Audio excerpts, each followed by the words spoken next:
I think it's kind of neat how some of our enterprises overlap.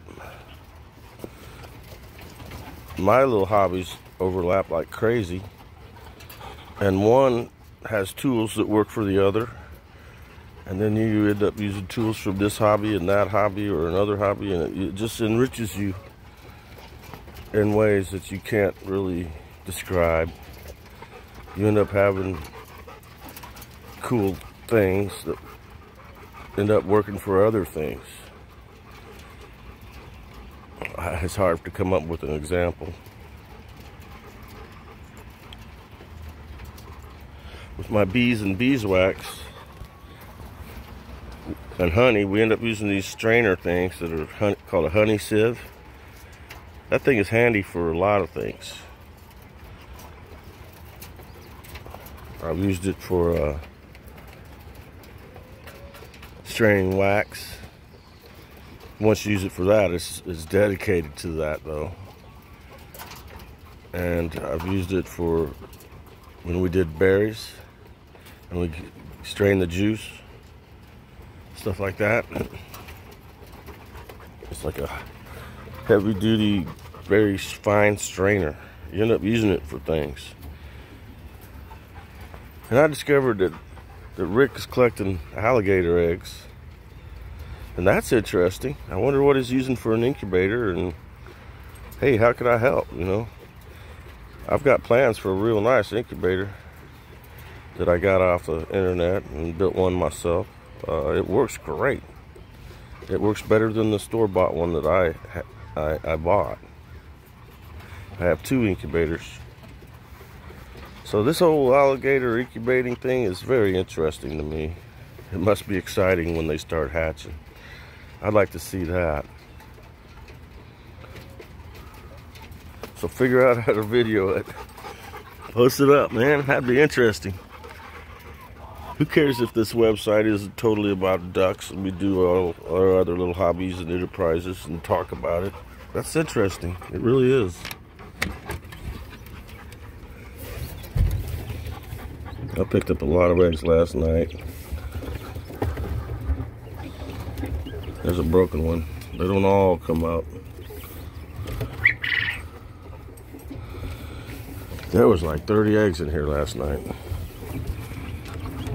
They only laid about 3 overnight.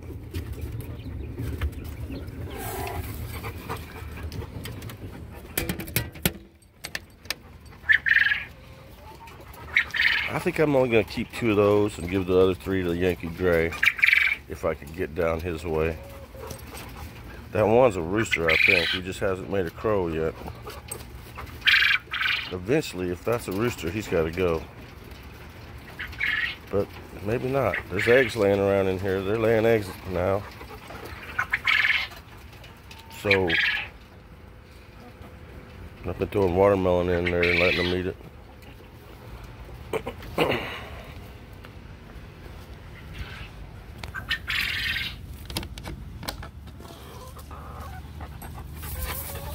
These same 2 are always here at the door to greet me.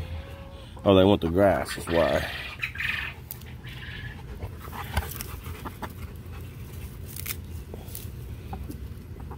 They like picking their own grass.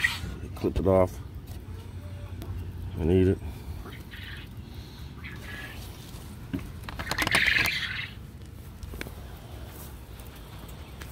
You've seen this before. You've seen it all before. Nothing yet. These guys have slowed down. They're only laying 2 or 3 eggs a day now. It got so hot. I don't understand what really triggers them. Maybe they've been hiding their eggs. Sometimes the production will go down, and then I'll come in here and look, and there's a big pile of eggs over in the corner somewhere that I haven't been noticing. Nope, nothing like that.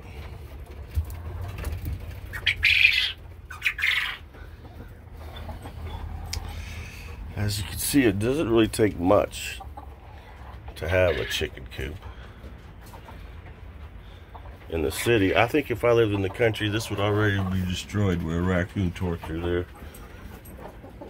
And maybe up under here. This is not Fort Knox for chickens.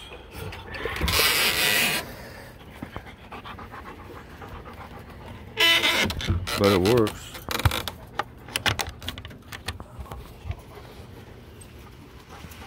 Been kind of trying to country it up a little. My backyard, barnyard. My sister-in-law thinks it's hilarious. Whoops. Dropped an egg. Whoops.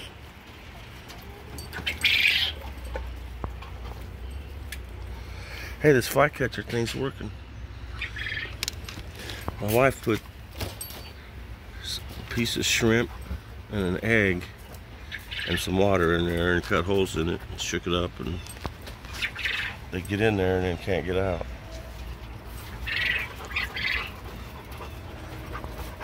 Yeah, I'd like to hear more about this alligator incubating. I'd like to see pictures too. Have a great day, everybody. God bless you. Thanks for watching. Let's see some alligator eggs. Bye-bye.